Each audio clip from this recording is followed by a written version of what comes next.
All right, we've now been joined by Kyle Busch, driver of number 18 M&M's Toyota for Joe Gibbs Racing. We're going to take questions for Kyle. If you have a question, raise your hand. We'll get to as many questions as we can.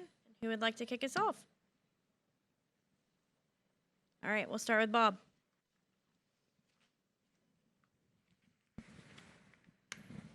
Bob Pockris, Fox Sports. Next week you go Gateway. It's a track where you won at years and years ago. But is there any, do you remember, what you will need to be good there? Or do you feel like it's changed so much that, whatever experience you have there is worthless? I'm on this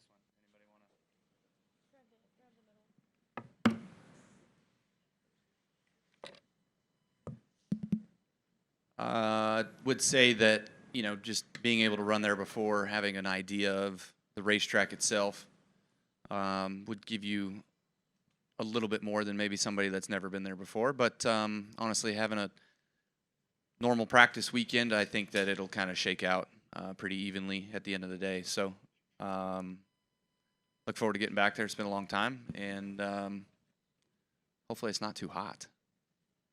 Gateway's always hot. All right, go ahead. Not in these hot cars.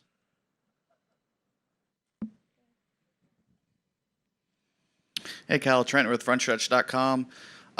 Congrats on your new baby girl. And I just wanted to ask about being a new dad again with that and how it affects you as a driver.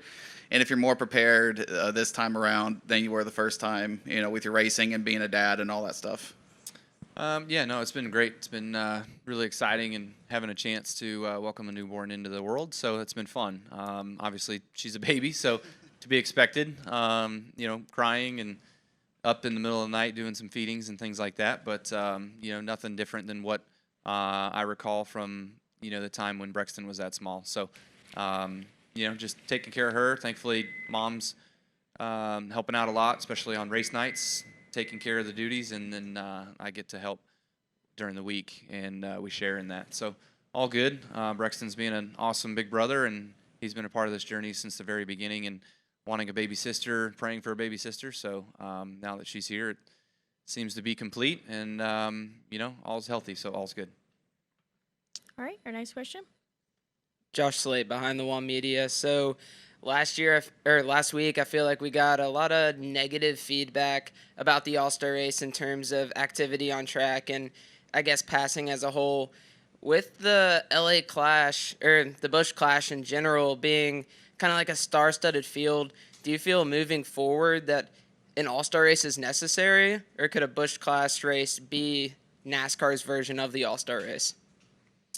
I'm not certain. I mean, we do have a long schedule. It's 38 races, 36 points races, but we run a lot, and I think the All-Star race years past was always kind of an opportunity to try things. If I recall correctly, the double file restart started in the All-Star race. Now we have that. The choose rule, I think, started in the All-Star race. Now we have that. So it's stages, obviously. Stages of the All-Star race were always there. Now we have stage racing. So, with everything that we've done, the continuation of changing things in the All-Star race, I don't think it is as much of a spectacle as it once was.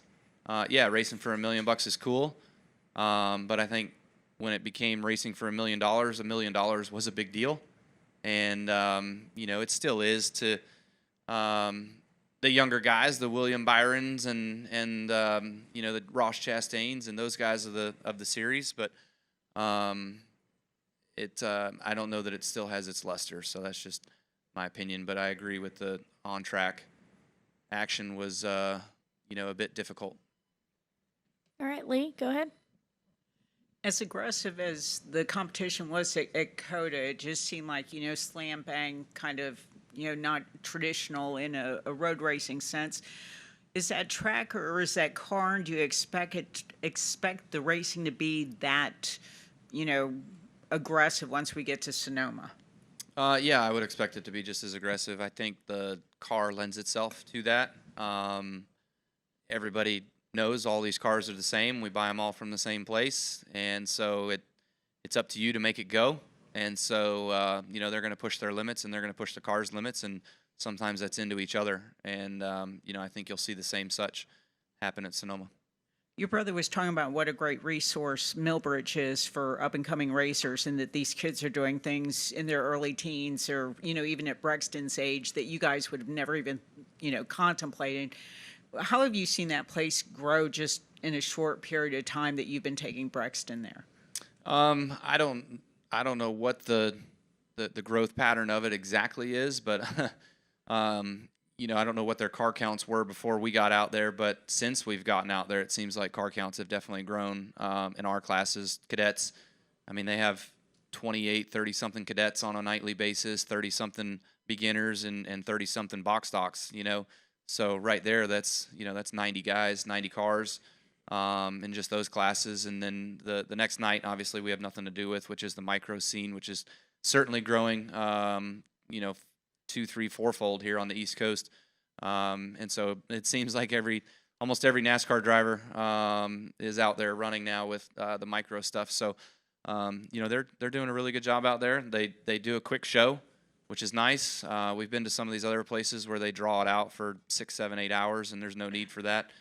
We can get in and out of there in 3.5 hours probably. So, again, they do a good job. They really critique and police the rules really well, which I think a lot of the competitors like also, that they feel that competition's fair. And, again, versus other places we've been where it's really nothing, you just roll across scales and you go home. So all in all, I feel like Millbridge does a good job.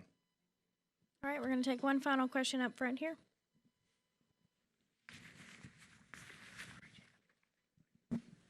Evan Ludwig, Sports Radio WFNZ. Oh, you're All right. good? Okay.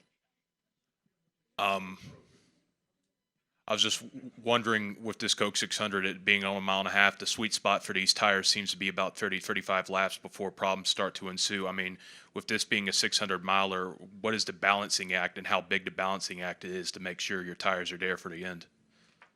Yeah, I mean, obviously trying to figure that out here a little bit today. You're not going to see anybody run that long on tires here today. I don't presume with the short practice and things like that. But these stages are 100 laps long, so realistically, you'd like to split that in half if it goes green. So that's 50 laps. You got to go. Fuel can go 50, so tires need to go 50.